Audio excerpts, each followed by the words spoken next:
Good morning, everybody. My name is Jason Coombs. Welcome to the Get Unhooked for Families coaching call. This is a weekly coaching call that I do on Thursdays at 11 to 12 Mountain Standard. And so I would love you guys to invite any of your friends that are in need and are interested in learning how to help an addicted loved one recover. We will be referencing my book often, which is the Unhooked book, How to Help an Addicted Loved One Recover. And I have my dear friend and operations director, Jennifer Chase, who co-facilitates this with me. And looking forward to picking up from what we discussed last week as we led into the steps to surrender. Last week, we talked about relapse. We talked about how relapse helps an individual resolve ambivalence.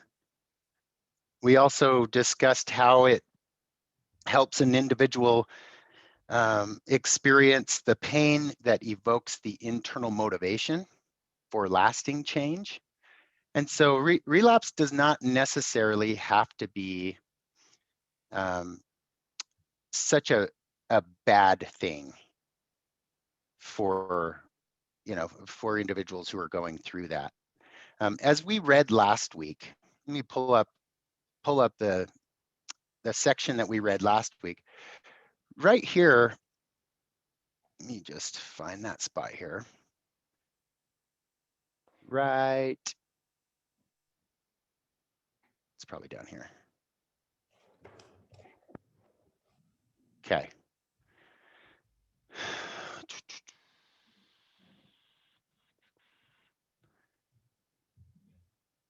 Right here. In many cases, relapses happen to individuals who are still ambivalent about the costs and the benefits of change.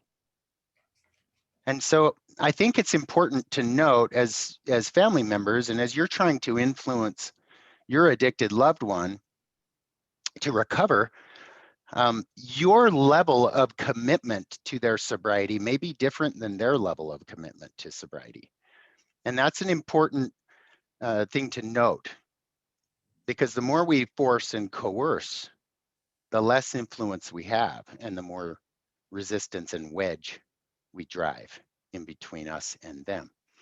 And that can be tricky. So this process is a practice. And for those of you who are joining for the first time and want to go back and review what we went through over the last 2 months, it was all about how to build trust and rapport with our addicted loved ones.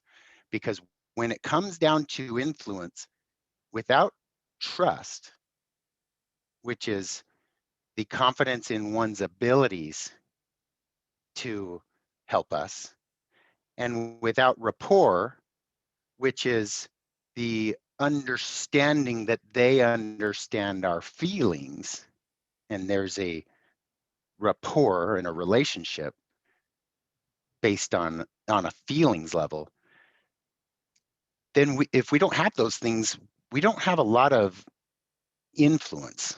We may get compliance, we may get them to do what we want them to do for a season, but as soon as the pressure's lifted, they are going to recycle back through the stages of change until they come to their own reasons for change.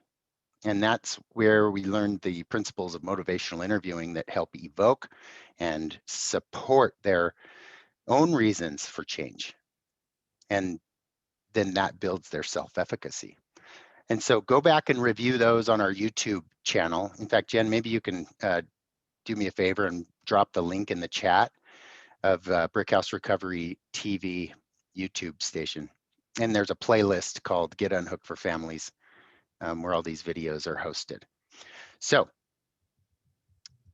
where we're going is to the steps to surrender, because there are cases where you can do everything right as a family member or a spouse or a friend, and supporter, but they will not respond the way you want them to. So what do you do if you do everything right on your end, but they don't, the outcome and the result is opposite of what you want? And that is where the process to surrender comes. The process of surrendering our addicted loved one over to the care of a higher power. And it's easy to talk about. It's easy to talk about. It's not so easy to do, especially if you don't know how. So how do you surrender? How do you get off the beach? How do you truly turn your addicted loved one and your will and your life over to the care of a higher power? And that's what I want to get into over the next 7+ weeks, is breaking out these steps to surrender and leading you to what you can do and helping you identify what you can't do and then stop doing those things. I should say you can do them, but they just aren't going to result in the long game goal, which is that someone experiences internal motivation to change their life and to keep it changed. So, so let's talk about the 7 steps to surrender. I'm going to, by the way, Jennifer, is there anything that you would like to add while I find this section on the Audible? Yeah, I just want to say, for me, the surrender process. So there's 2 surrender processes for me. One being a recovering addict, my own surrender process to my disease, and the second one being the surrender process of having a loved one that's an addict. And I have to say, to me, that we talk about being in this time of chaos, right? When we struggle with an addicted loved one, and I have to say, for me, peace has come with surrender. Like, I can't have peace without surrender. Those two, my experience, have been they coexist together. So for all of you that we've chatted with through the weeks about, how do I get there? How do I resolve this inside of me, outside of what my addicted loved one does? This is the peace for me that creates that I can lay my head down on my pillow at night and be okay. So I can't think of anything. If you're struggling, this is huge.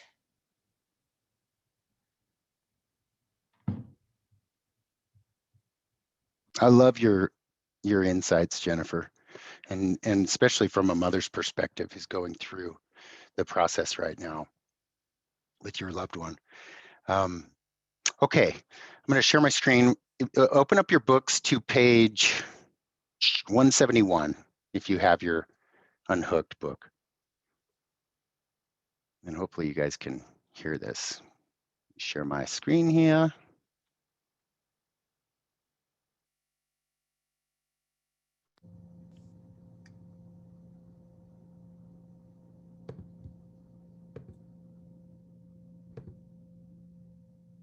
Okay.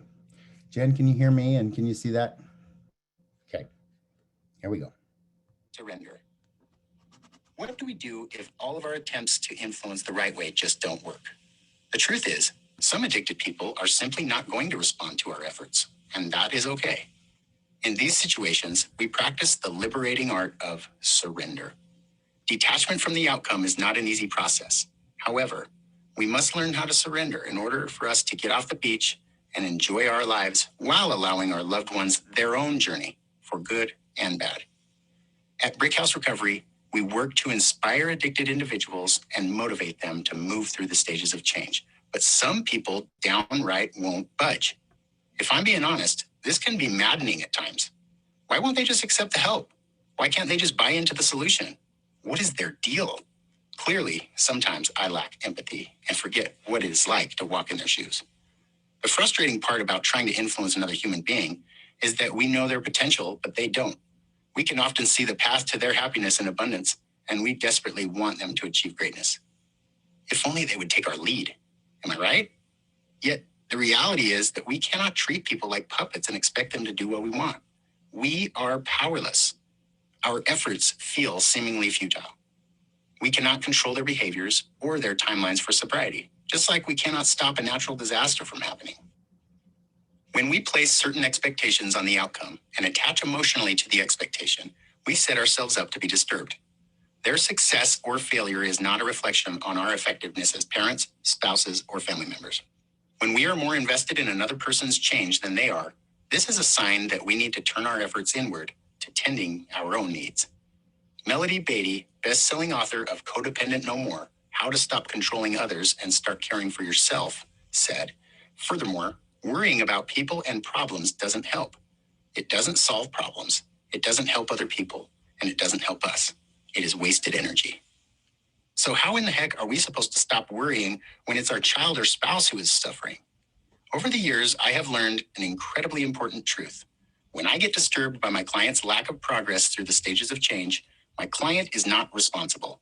I am. My gifted therapist, Laura M. Brotherson, helped me recognize the detriment of setting unreasonable expectations on other people, especially when they continuously fail to meet them. When we carefully craft a certain set of expectations on other people, which they don't live up to, we remain unsettled, frustrated, and resentful. Unreasonable expectations placed on other people can easily become premeditated resentments. So why not give up the expectations, turn to caring for yourself, and skip the resentment? Surrender put into practice liberates us from fear and emotional battlefields. With Laura's permission, I share her approach and my insights to surrender. I use them in my life and it really works. Okay. Before we read the first step to surrender, I want to set the table quickly when it comes to our powerlessness and admitting our powerlessness. Now, let me just show you the documents that I brought up last week after we stopped the recording. Were found at brickhouserecovery.com/unhooked. And here, there is a list at the bottom here are the graphics from the book, as well as some other helpful tools, which we're going to talk about. But if you remember, in someone's early recovery life domains, give me one sec, look like this. Let me try to blow it up so that you can see it. There are stages of change within each one of these areas of early sobriety.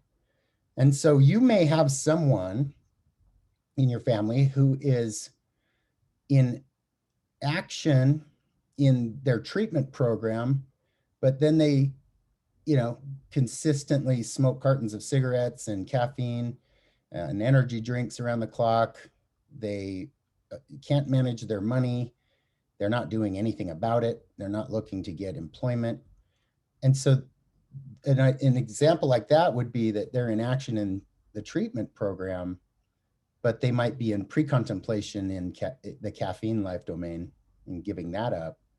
And they might be in the contemplation stage of change in the debt and the finances and bills.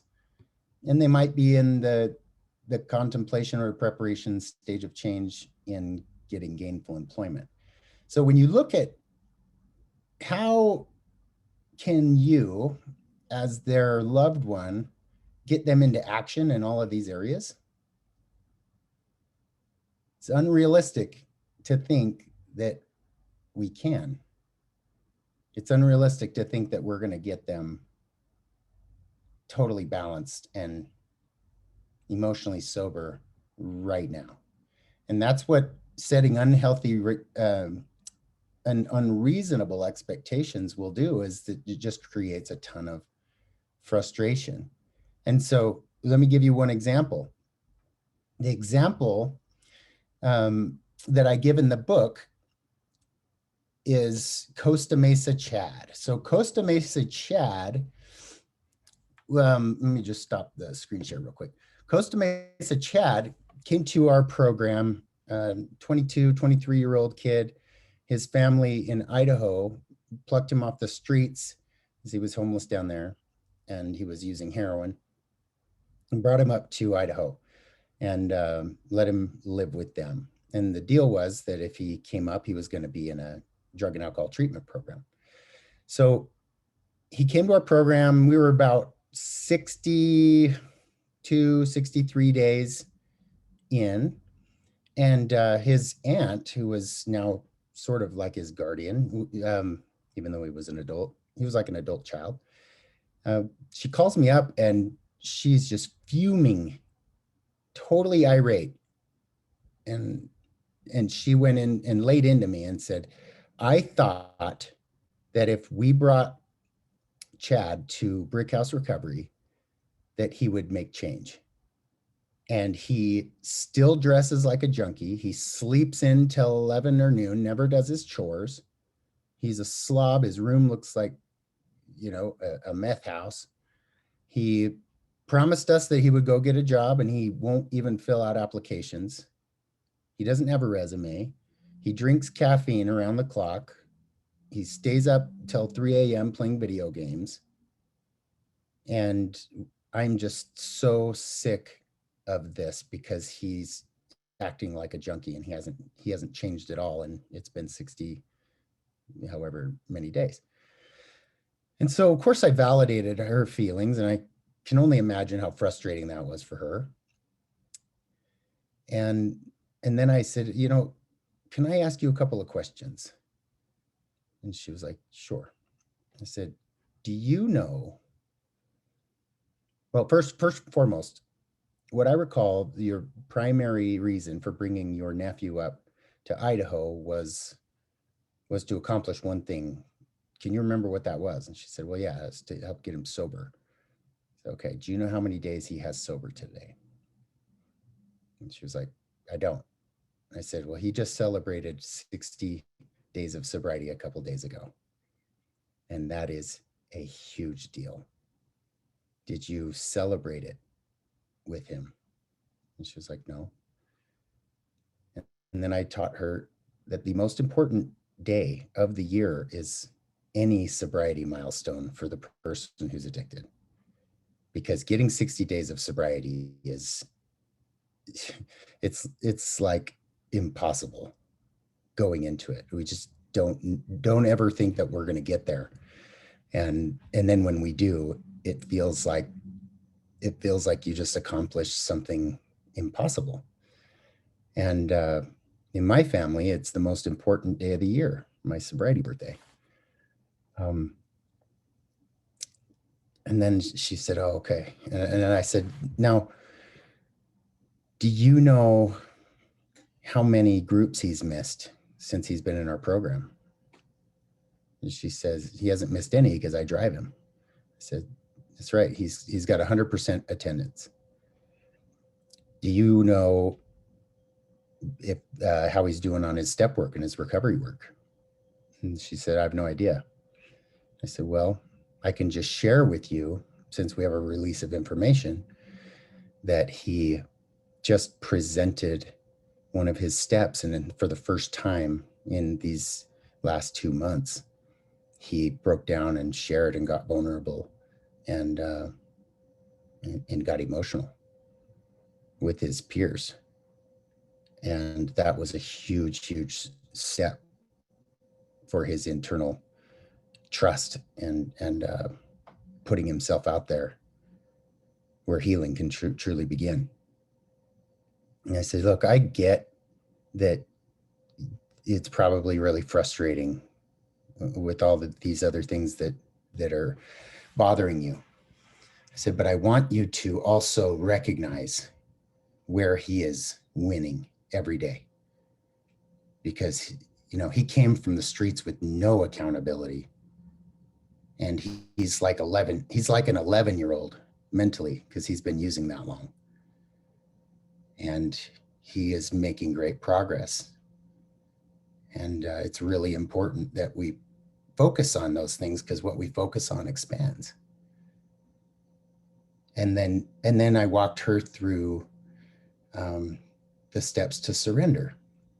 And the steps to surrender are only effective when we know how to set and keep personal boundaries. Because steps to surrender can sometimes be steps to becoming a doormat. And that's not really what we're trying to help you guys become. What I'm helping you become is a family member and an influencer who has empathy and compassion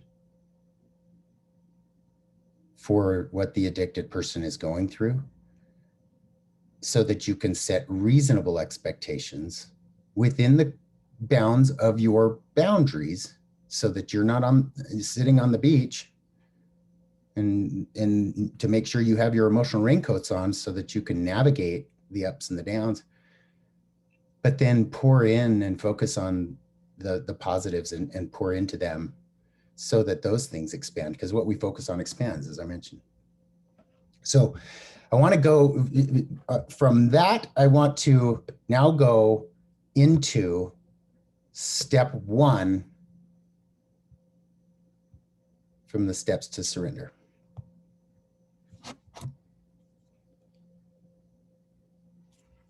Number 1, figure out where we have control and where we don't. Recognize that most of the stuff we worry about and seek to control is really outside of our control. Do we have control over his using? Can we control an overdose? Can we control his choices? Can we control his behaviors? Do we have control over death? These are all outside of our control. We are powerless over people, places, and things. Recognize where you end and others begin. Number 2. Okay. We're not going to go on to number 2 today, because there is so much that we need to learn and review just right here. Figure out where we have control and where we don't. Okay. Last week, I asked you guys to write down actually, never mind, that was in family group. Last week, I invited the family group to write down where they had control and where they don't. And so what I would like each of you guys to do is to start writing down some things that you don't have control over in regards to your addicted loved one. Okay. So go ahead and take 2 minutes to do that. Okay, so now that you've had a couple of minutes to be thinking about what you don't have control over, what do you have control over? Now I'm gonna lead you to what you do have control over by showing you the tool that I showed the callers last week who stayed on the meeting after we stopped the recording, because it's really important to know where to put your attention in this process. So I'm going to go back to the website, which is brickhouserecovery.com/unhooked. And down here at the bottom, there's a lot of stuff at the top, but when you get down here and you look at these graphics, right here is a list of character assets to take inventory on, and a list of character liabilities. So this is what we teach our clients on how to take a personal inventory every day. So when you ask the question, what are some things I can't control about my addicted loved one, and what are some things I can control? Well, let's take the focus off your addicted loved one. And now I want you to do an analysis and ask yourself how you're doing today so far, or yes, maybe so far this week, with self-pity. Have you felt like you're the victim of the addiction? or the victim of something else at work or in your relationship? Have you noticed self-justification or self-condemnation? Self-condemnation to me looks like when I look at myself in the mirror, I start to shame myself about how I look or my weight or whatever. And I just ask you this, if I talk to you the way you talk to yourselves in the mirror, would we be friends? David, would we be friends if I talk to you the way you talk to yourself in the mirror? Probably not, right? Welcome, by the way. And it's important to notice that a lot of us have that character liability. Dishonesty. If you don't think you have any of these, just go ahead and mark dishonesty. Because you might be lying to yourself. Impatience. When were you impatient this week? What about anger? Resentments. The difference between anger and resentments to me is that anger is a secondary emotion that you feel out of the gate when you're afraid. So someone cuts you off on the freeway for a split second, you're afraid for your life because you just got threatened, and then anger covers up that fear pretty quick. And then resentment is more of the refeeling of those past wounds and holding on to that grudge. Pride, jealousy, envy, laziness, procrastination, insincerity, negative thinking, immoral thinking, criticizing, shame, fear. These are not all of the character liabilities, but what can you really control with your addicted loved one's life and choices and addiction? This is what you can control, because this is your work. And then how do you identify these on a daily basis? And then at the end of the day, these are the instructions. It's like, Jason, so what if I can see those character liabilities, but what do I do with them? Well, at the end of each day, this is what I was taught to do in my last treatment center, was at the end of each day, determine what character defect has been the most threatening to my recovery. For you, it might be the most threatening to your emotional sobriety. And then take the time to write it out in your journal about the situation that has affected you, and then give that defect, offer that defect up to your higher power. And that is the process of surrendering these parts of yourself that are probably contributing to your addicted loved one's disease. Now, it's not your fault. You didn't cause it. I want to remind you of the 4 C's. But can we contribute to one's shame when we are full of shame and we're full of fear, and the way we talk to them perpetuates their shame? Yeah, we can contribute to it. If we're angry and resentful at our addicted loved one, there is very little rapport and trust that can be built when that is running the show. And so on a daily basis, this is your work. This is my work. This is your addicted loved one's work, but how do we get them to want to do it? Well, you sit them down and you tell them that they have to do it if they're going to be in your family. No, just kidding. You just lead that. You lead them by modeling it. Your emotional sobriety as you go through this process is going to prepare you for the additional steps to surrender that we're going to get into. And so back to the first step to surrender, it's really important to remember what you can and can't control. And I'm sure that there are people on this call who could speak to this, that when their family members try to control the using and the behaviors and the overdosing and choices, it just perpetuates the issue. It doesn't really help. Jennifer, thoughts on this? When you're talking about from an addict's perspective with my addict hat on, I think generally we are some of the most stubborn, dig our heels in folks that there are. I think there's something about this disease, something about our biology that makes us a pretty stubborn bunch. And I just think about my own experience with my own family. I knew that I was an addict. I knew that my life was spiraling. I knew that it wasn't a long-term plan, but I was most certainly going to do it on my terms. That stemmed from some of my resentments that I had for life in general, some of my traumas, some of my experience.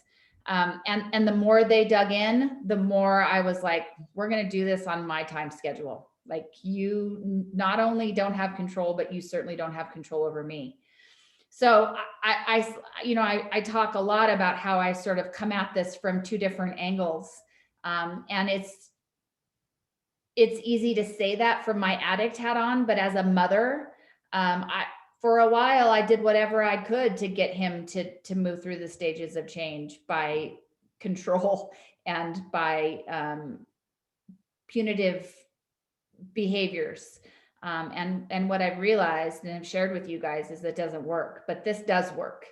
It doesn't always work on our time schedule, but that's the surrender piece. Because our time schedule is not God's time schedule. Our idea of how it's supposed to play out is not God's way. And so there is a high likelihood that our addicted loved ones needs to walk through what they're walking through in order for them to be successful long term. And if we rush it and push it and do it under our time frame, there's a high likelihood that our loved one isn't going to learn what they need to learn, and we're just perpetuating the cycle. If we could just be patient and sit in the wait and allow this to happen on the time it's supposed to happen, I promise you that there will be rewards through that patience, that there will be payday through that patience. And so when I listen to you, I have, two really distinct hats, and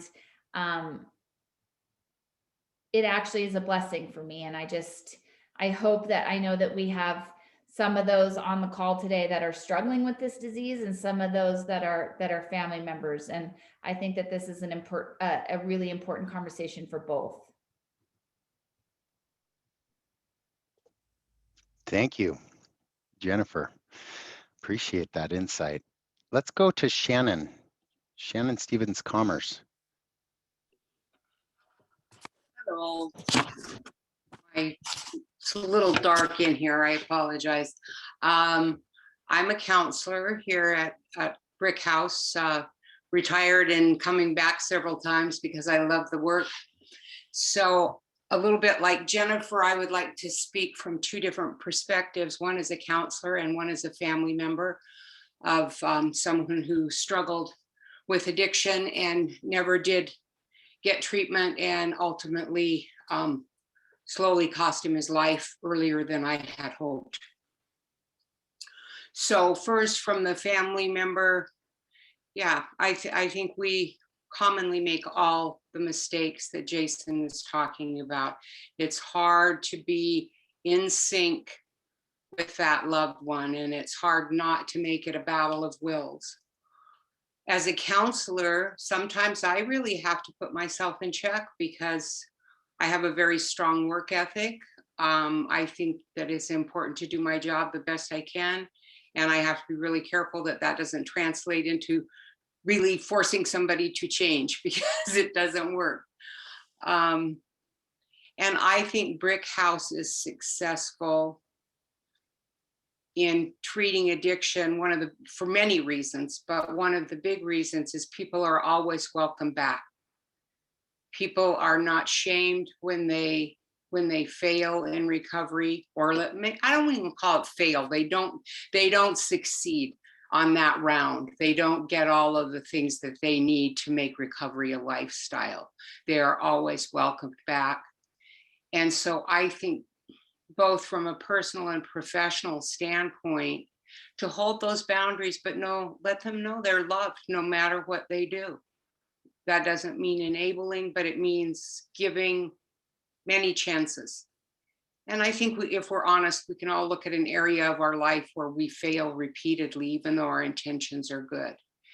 And if we can extend empathy to ourselves for that and find that empathy and translating that to working with somebody who's struggling with addiction, I think that that's one of the best things we can do, is that unconditional love piece. And that's all I've got for now. If anybody has questions about what I said, I'm happy to answer. Shannon, thank you. How would you answer Ashley's question she says it's confusing where boundaries are good and the right thing for us to do for our mental and emotional health, and where boundaries are controlling? Oh, that's a good question. I think it's back to what behaviors can we control? So we can't control if the person chooses to drink, but I have the right to say, when you are in my home, you won't drink. If you choose to, if you can't refrain from drinking, I understand, and that's fine, but we're not going to do it here. When you're always welcome to come and try again when you think you can come and refrain while you're in my home. Do you think that's a helpful example? I do. I think also it's you could look at a marriage, and there's an understanding and a boundary that healthy marriages have, in my opinion, healthy marriages, that you're going to remain faithful to that spouse. And if someone isn't, they may receive the natural consequences of their actions, which could result in separation or divorce. And so I think that it's important for, like you said, Shannon, it really aligns with Brene Brown's advice when it comes to boundaries, that without boundaries, there is no empathy. When without boundaries, there's no vulnerability, because it has to feel safe. And without boundaries, there's no safety.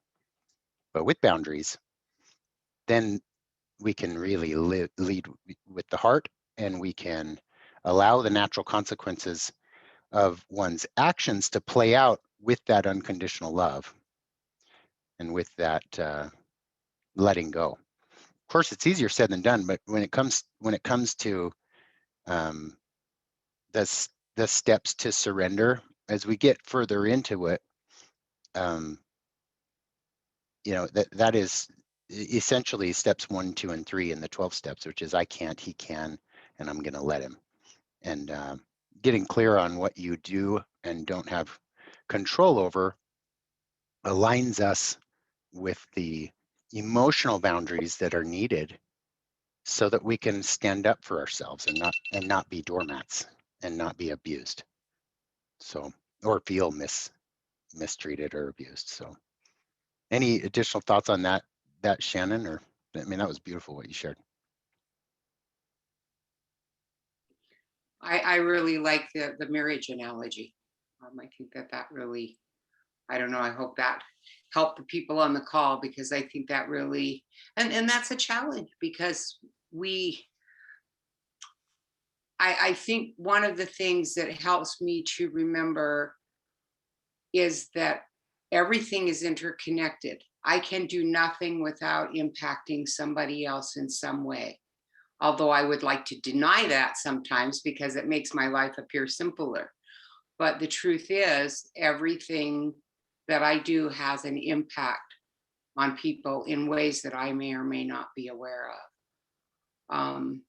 So that, and that's the dance in a marriage, right? Yeah. And so I think Jason used that as a great example for this in setting boundaries. Oh, thank you, Shannon. You are one of my favorite people on the planet. I just want to make that public. I love you so much. All right. Beautiful feeling there for you and both. Thank you. I would like to, Clarice, I don't know if you have any insight on this. I actually know you do have insight. I'm not sure if you're in a place to share it or not, but if you would like to, I would love your input on this too. Just on boundaries, or Yeah, and on the step to surrender of what you do and don't have control over when you're trying to influence someone. so I'm Clarice, and I'm one of the counselors in Idaho Falls, and I think you know, I've just enjoyed listening to this today. You know,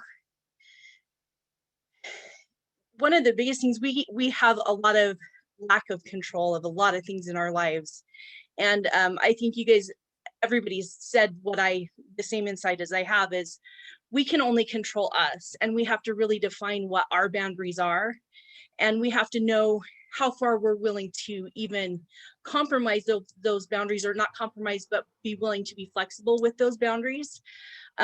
It's funny because we talked about this yesterday in our group about the braving acronym from Brene Brown and building trust, and the first one in that is boundaries. And we talked about codependency, and you know, the example she gave, or the example I gave from some different groups that I've taught in the past is you know, a girl meets a guy, she really likes him, he's a smoker, they decide to go out on a date, and he says, hey, do you mind if I smoke in front of you?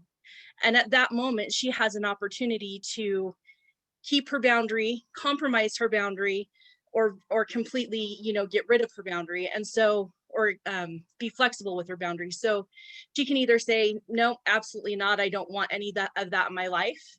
And then they can talk about it from there. She can say, I am willing to let you smoke, but not around me. Please don't smoke around me or in the car when I'm with you. Or she can say, sure, I don't mind it at all. And then she's compromised herself and her own boundaries. And so you just have to know where you're at and what you're willing to work with. Nobody can decide that but you. And I really think when it comes to addictions, we just really, you know, have to celebrate those small victories. I think that that's one thing we really get so focused on the end result. We want the result now. We want to see our loved ones being so successful, and we want all of it together, and it's not there. And we're like, 60 days, what? They're not, you know, but 60 days clean is huge. And I think that we forget to celebrate that. Amen. I'm so glad I called on you. Thank you. That was beautiful. Well, look, you guys, as we wrap this section and then stop the recording, what I want to share with you guys that will help you better identify what it is and what isn't, what you can control in your own life. I need to get these cleaned up on here.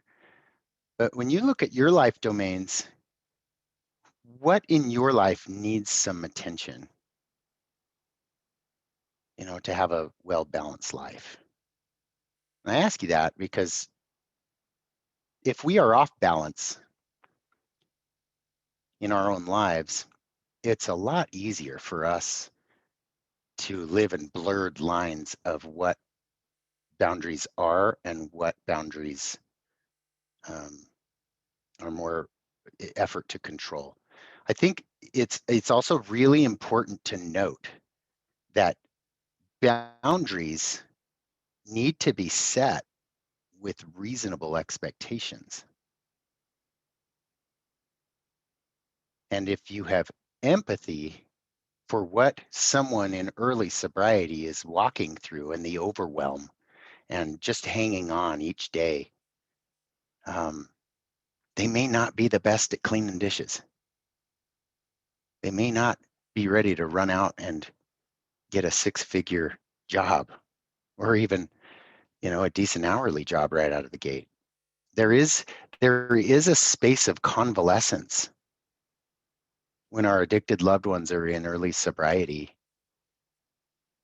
That it's just like when you leave the ICU, the doctors ask you to convalesce and to not jump into a 40-hour work week and not jump into making up for lost time, but to spend time going to meetings, to spend time praying and meditating, taking a walk through the flowers, smelling the flowers, go and enjoy the park and the sunshine, and go up in the mountains. And it's not that we in early recovery are trying to influence our clients to be procrastinators or lazy. It's really not about that at all. It's really about helping them build self-efficacy that they can stay sober for 24 hours. And because it's a stress response disease, the more stress that we apply and cause will just exacerbate the cravings. And so that's why it's important for us to set reasonable expectations with our boundaries and make sure that we've got some grace in there, and we make sure that we've got some empathy in there so that we can feel what they're feeling, while at the same time making sure that we're not putting ourselves in a position where we're standing on the beach and the tsunami waves just going to keep crashing over our head. And of course, everybody's situation is different, whether you have a child who's addicted or whether you have a sibling or a spouse or a significant other. And so that's where a good therapist can come in and help with boundaries. And of course, reading is always going to be helpful. Codependent No More. There's another one called, is it Prodependency, Shannon? I think it's called Prodependence. Yes, that is, and I'm blanking the author's name right now, but let me see if I can find it and put it in the chat. Okay, thank you.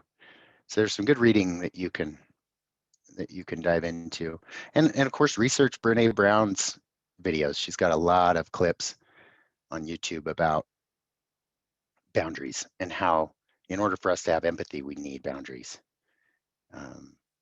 so on and so forth. So, all right, you guys, I'm going to go ahead and give you all a challenge this week, and then I'll wrap up the recording. The challenge this week is that I want to invite each of you to go through the process of this worksheet right here, and to take inventory, not just your character liabilities, which is really important. These are the weeds in your garden that are choking out the flowers. And so if you can become aware of what is blocking you off from the best version of yourself and the sunlight of the spirit, while in concert identifying your assets, where are you good? Because what we focus on expands. Where are you nailing it? Are you kind? Are you grateful? Are you humble? Are you forgiving? And you'll get to know yourself better. And as you do that, it's easier to let go of what isn't ours, what's not our responsibilities. You'll learn where you end and where your addicted loved one and others begin. And then you'll work within that realm to become the best version of yourself. So my assignment to everybody is to go through 1 week of this and see how you feel, and see what comes in terms of awareness. And this practice has been the biggest contributor to my long-term recovery, is this 10-step inventory process. Before I end it, Jen, do you want to add anything as we wrap? No, other than I just think that is so important for those of us that maybe aren't in recovery, but are obviously suffering with somebody that is to go through this process ourselves and to realize that there's so much work that we can do. You know, you guys have heard me talk about the dance, right? The waltzing and the tangoing, and what are we doing to contribute to the waltz? And how can we do our own work that can contribute to that mutual dance that we've talked about? Because unless as loved ones we do that work, that dance together is really impossible. So I really encourage everyone to start that process this week that Jason talked about. Thank you, Jennifer. I couldn't have said it better myself.